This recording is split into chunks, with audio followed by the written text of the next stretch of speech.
Welcome to 2016. This is the Keiser Report. I'm Max Keiser. This is the last of our series of winter why nots.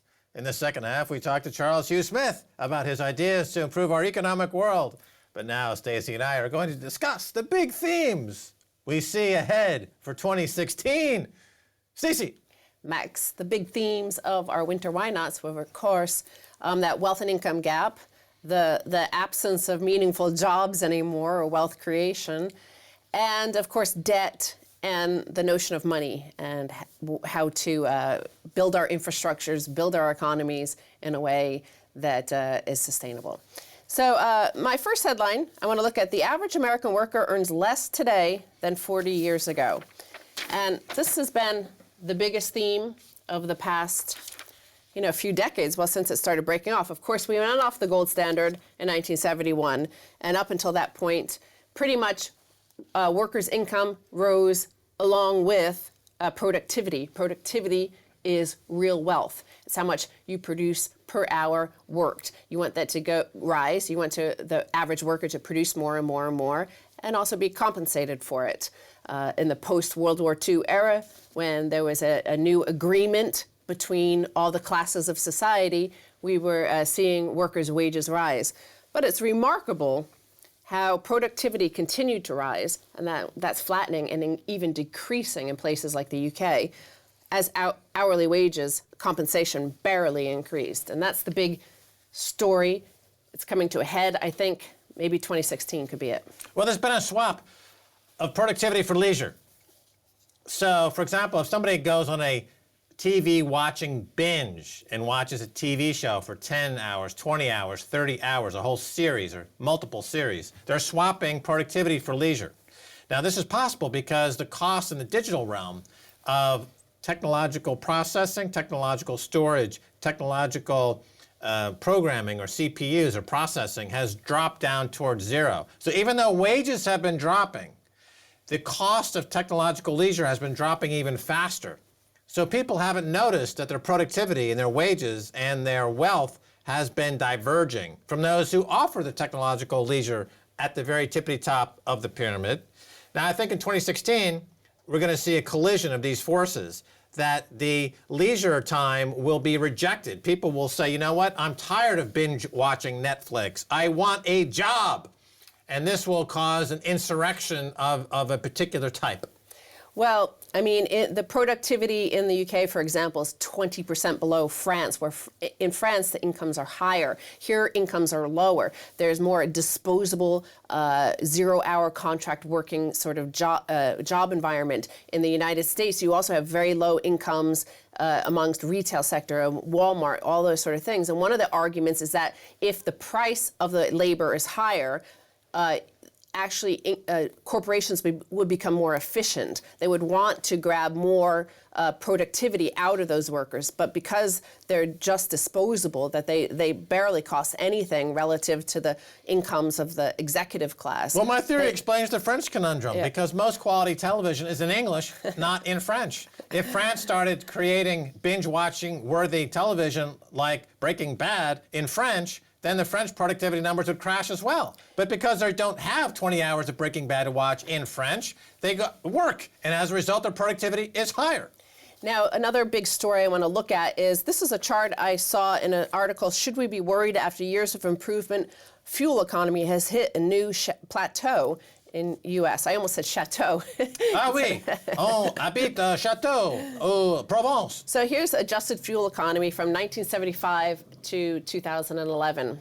As you see, the price of oil skyrocketed during the 70s, during the oil embargo days, and we saw fuel efficiency as a result increase in cars because people wanted more efficient cars, vehicles. They didn't want to spend, or they couldn't even spend, the money required to drive from point A to point B, especially because back in those days you could only go to the gas station, the petrol station, every other day. Yeah, well, you had your odd license number plates and even number license plates. That's how they divided it up. I remember those days very well. Yes, and then through the 80s, it actually declined. Our fuel efficiency declined, and then it rose a little bit thanks to the oil price increases, and then has now begun to decline again. So this inefficiency in fuel consumption makes no sense in a capitalist system. You should want to always be more and more efficient. Instead, we've become less and less efficient.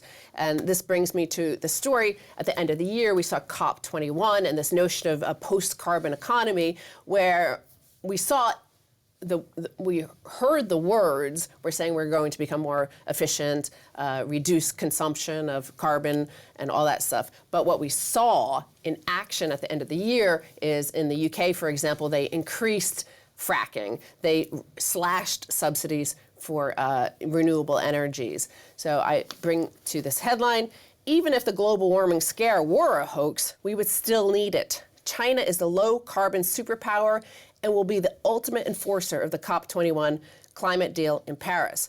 So this is Ambrose Evans Pritchard in The Telegraph, and he argues that, a lot of people say, oh, we shouldn't have any sort of global agreement about carbon emissions because China uses so much carbon, and they're going to continue to use carbon, and they'll never cut back on coal. But what he says is 8 of the world's biggest solar companies are Chinese. So is the second biggest wind power group, Goldwind. China invested $90 billion in renewable energy last year and is already the superpower of low carbon industries. It installed more solar in the first quarter than currently exist in France. The Chinese plan to build 6 to 8 nuclear power plants every year, reaching 110 by 2030. They intend to lever this into worldwide nuclear dominance, as we glimpsed from the Hinkley Point saga.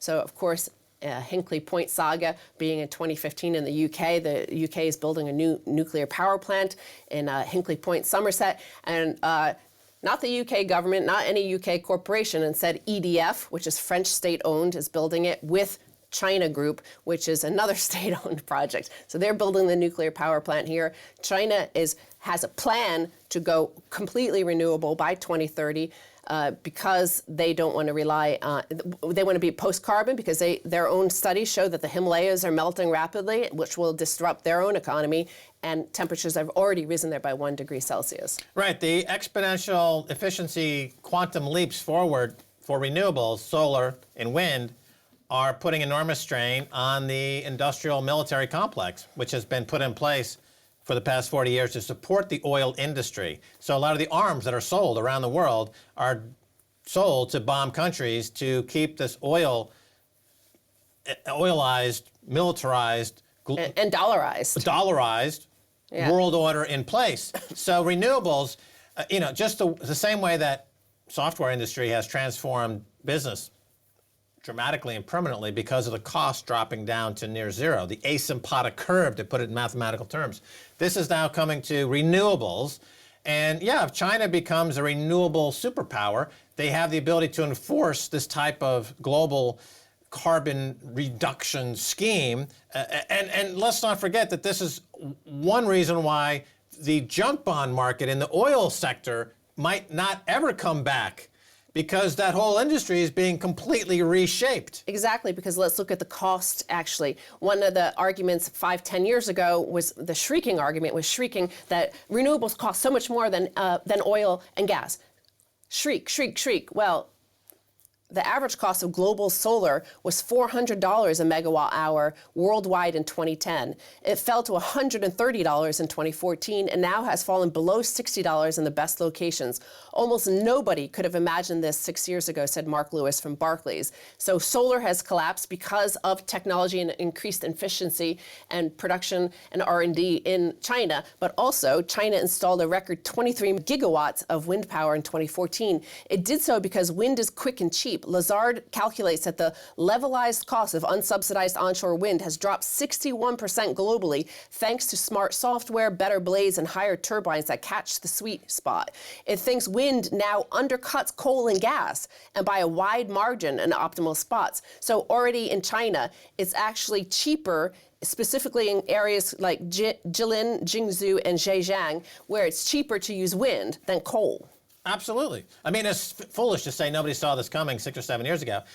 Renewables, photoelectric cells, wind energy, obviously, when you're talking about engineering and digital engineering, you have every 18 months a reduction or halving, cut in half, the cost. We've seen this, for decades now, and now it's being applied to solar and wind energy and other renewables. Oil is an analog industry. You take big heavy machinery and you pull oil out. There's no way you can digitize that. No. But with solar and wind, yes, you can digitize that. That's why you've got the cost of solar and wind being cut in half every 18 months, but the cost of traditional oil extraction and energy and fracking is doubling because of the illiquidity, the junk bond market collapse, and all those other forces. So not a single shriek happened in China. Instead, they just did. They acted and they did. And this is a part of the theme of a new empire emerging. The shriekers tend to be the empire falling apart. Britain did it when they were falling apart. They shrieked and caused all sort of mayhem and chaos around the world. And finally, tying this into the collapsing empire and debt, the notion of debt, Michael Hudson, the IMF changes its rules to isolate China and Russia.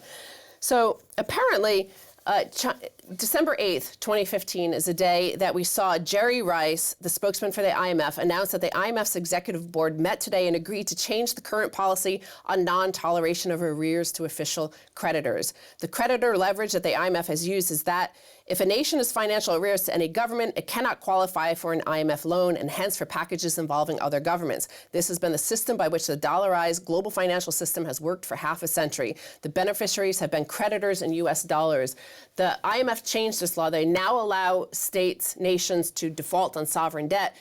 Partly it was as a strategic thing to allow Ukraine to default to Russia, but primarily it's about the AIIB Bank and China, so the Asian Infrastructure and Investment Bank, and China has been lending money to Africa, Latin America, and the U.S. has not liked this, according to Michael Hudson. And what they want is now that they'll be able to, use all of China's money, borrow all the money you want. We're going to go to them, say, hey, why don't you just don't pay China back, and then come to the IMF. Right. Had they done this 6 months earlier, Greece could have defaulted. True. And they would not have gone through the collapse that they've gone through. IMF essentially assisting in the euthanization of Greece. Stacy, we got to go. Thanks for so much. Again, got to go. Why not go to the second half with Charles Hugh Smith? Yeah, let's go to the second half with Charles Hugh Smith on this, the Winter Why Nots.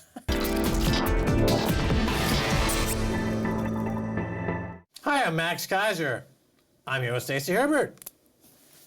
Welcome to this special Winter Why Not episode of Keiser Report, a series in which we ask experts, thinkers, interesting people to suggest some radical ideas to get us out of the economic and debt nightmare from which we seem unable to awaken. Today, why not a radically beneficial world with Charles Hugh Smith of twominds.com and author of a new book, A Radically Beneficial Future. Charles, welcome back to the Keiser Report. Thank you, Max. Always a pleasure. All right, Charles, let's begin with the simple question here. Why not a radically beneficial world? What is your basic proposal? Okay, Max, it seems to me that what the current arrangement of central states and the corporatocracy, their whole idea is let's create money by borrowing it into existence and then giving it to the top of the wealth pyramid. And then this is somehow supposed to magically trickle down to the masses. And if there's no work because of automation or other things, well, then we're going to just pay you basically welfare, and you're supposed to be grateful for that. My idea is why don't we create paid work for everybody instead of minimal welfare. So let's talk about that further, because you think that money creation, the way we create the money now, is at the heart of the global economic malaise. You say that because there's no connection between money creation and actually job creation, that this is the problem. Why is that a problem, and what is your solution to making money related to job creation?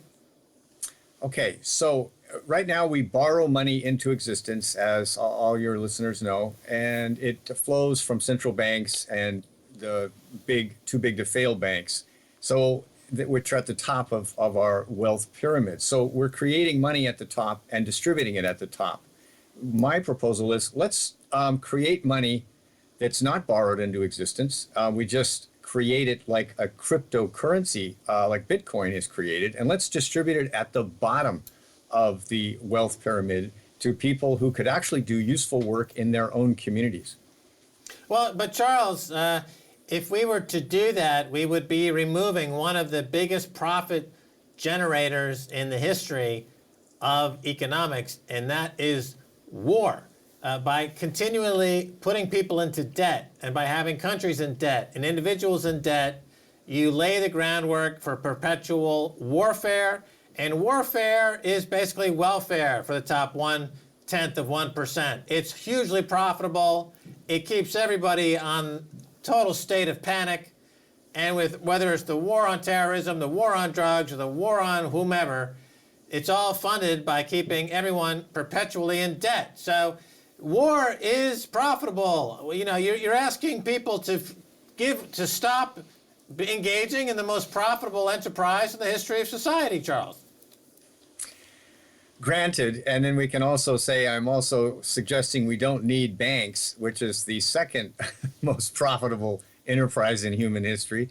So yes, it does appear to be pie in the sky, if you will. But I think that as periphery nations, emerging nations, enter into various crises, not just from war, but from the destruction of their currency and the disruption of the current arrangement, if you will, that there will be openings for new currencies like Bitcoin and new economic arrangements. And so the proposal I make is I see it as augmenting the current system. It doesn't necessarily replace for-profit corporations or the government, but it augments the current arrangement where it's needed, which is we have no community economy left. So, Charles, though, if your proposal is that money creation is tied to paying workers, you create money to pay workers, what if there are no jobs? We have the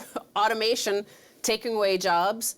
We have jobs have been exported to China. What if there are no jobs? Then obviously you're going to have massive deflation. That's part of the reason why we do have massive deflation. We've had the credit creation, which has fed the banks, which has fed the major corporations, which have a record stockpile of cash. It have, in fact, when the ECB recently cut rates to negative 0.3%, small and medium-sized enterprises said, we already have enough access to credit. We don't need any more credit. What we need is people to have money because they can't buy our products. So what if there are no jobs?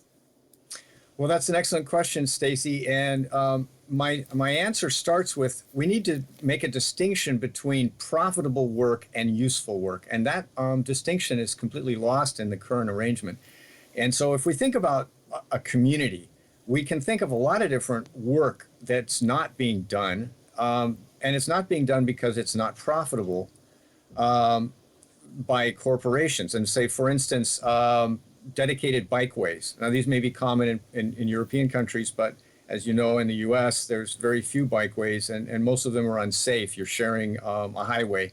And so this work will never be profitable. This is one example of hundreds of kinds of useful work that could be done and organized by the community. And so if we no longer have to make a profit off of the work, well, then a whole universe of work appears. How about this? The individual agreed. In New York, we had the building of the High Line over in the former meatpacking district up to Hell's Kitchen. And at the time, when it cost something like $1 billion to build, and most of the taxpayers of New York were adamantly against this. However, it's driven the entire proliferation of all sorts of new luxury flats, amazing restaurants. Property prices went up for all those who lived there. Now, there's a plan to build the entirety of Broadway between Union Square and up near Central Park. I forget the name of the square, the circle there. But they want to build that entire thing into a park, all of Broadway, because the taxpayers who own the property there are very happy with all of the income that has been derived because of the unprofitable, otherwise High Line, which has now actually turned out to be very profitable, not for corporations, but for the individuals living in New York City. Yes, Stacy, that brings up this whole issue of how do we benefit from the broadly based, like say, social capital? In other words, in the communities and political structures that we live in, how do individuals benefit from that shared capital? And so my proposal is, why not create a different new system for aggregating capital within local communities? And of course, New York City is a very large community, but it's made up of neighborhoods. And so my proposal would be, if we created a way for work and capital to be aggregated in local communities, then people might have some alternative to basically betting their lives on these large centralized hierarchies. Well, look, Charles, there's an interesting dynamic in play here. Those with a lot of wealth feel very insecure, and they try to insulate themselves from risk. And in doing so, they're pulling capital out of the economy. We saw this after 9/11. After 9/11, the top 1,000 or 2,000 families in the world felt like they were under attack. So they went ahead and they drained the financial systems of trillions of dollars to build themselves insulating bunkers, to put themselves behind firewalls, to start aggregating more ways to shelter themselves from the day-to-day realities of life. Is there a way to bring risk back so that having wealth doesn't mean that you're completely outside of the realm of risk? Can we bring something in like a Hunger Games for the top 1/10%, where every year or so, if you have $1 billion, you may just end up being thrown off a cliff? In other words, you have risk. There's risk with being wealthy, because right now there's a mad dash to protect yourself from all risk. And as you protect yourself from all risk, everybody else ends up living in a world full of extreme risk. So my victim as a terrorist victim is because some rich guy has protected themselves from all risks of life. What about something like this, a Hunger Games for those people we hate at the very tippity top? Well, I'm all in favor of entertainment, and that would be very useful entertainment. I think my system is, I'm looking at, why not create more positive social roles for everyone who's been marginalized. Now, we may not be able to pull those super wealthy people out of their bunkers, but I would just say, let's ignore them, because they're not going to help the planet or the rest of us. So we're going to have to help ourselves. And what we're really lacking is paid income and social capital at the local decentralized level, and positive social roles. Okay, so how to create this? Because we've had people on who talked about basic income. You don't believe in basic income. This is how are these paid roles created? Is it forced or is it voluntary? Is it through taxes? Is it through crowdfunding? How does this happen? Well, my system proposes a new currency, which is created, a cryptocurrency, which is created when somebody does useful work in their community. In other words, it's a labor-backed community and a labor-backed currency, if you will. So it's created out of thin air, like Bitcoin or like US dollars. But unlike US dollars, it's not borrowed into existence. So it doesn't require taxation, and it doesn't require interest payments on that new money. And I think that you guys are highly attuned to the potential of cryptocurrencies. And so I'm basically taking cryptocurrencies and tying it into creating paid work in the communities, who get to decide how to do their work. And it's entirely voluntary. I saw there's actually a currency called BitWalk or something like that, where they actually are using paying people with a currency who walk. The more you walk in the day, the more of this currency you receive. So it's something similar to that. Yes, and with the idea that it's actually a global currency, so each of these communities can trade and have commerce with other community groups without needing to access the current system of money borrowed into existence. And a lot of people think, well, this is impossible. It doesn't work because what's the money backed with? Well, it's backed by the goods and services that have been created in the local communities. And I realize this is a very new idea. It doesn't really jive with the current arrangement. But I think if we think it through, we realize it's entirely possible. I mean, humans have used shells and notch sticks and all kinds of other things. All right, so Charles, what about a country like Greece that is really at the end of its tether and has already talked about introducing a parallel currency? Why don't they just tell the EU and the Troika, forget it, we're introducing a coin backed by labor, it's a crypto coin, and we're going to start fresh. I think that's an excellent idea, Max, and it would immediately have value because it can't be created in trillions by some central bank. All right, well, fair enough. Charles Hugh Smith, thanks so much for being on this special Why Not Winter Why Not episode of the Keiser Report. Thank you so much, and why not? Why not? Good question. Well, that's going to do it for this Keiser Report's Winter Why Not segment on a radically beneficial world with me, Max Keiser, Stacy Herbert, and our guest, Charles Hugh Smith of twominds.com. If you'd like to send us your thoughts on this episode, tweet us at Keiser Report. Until next time, why not?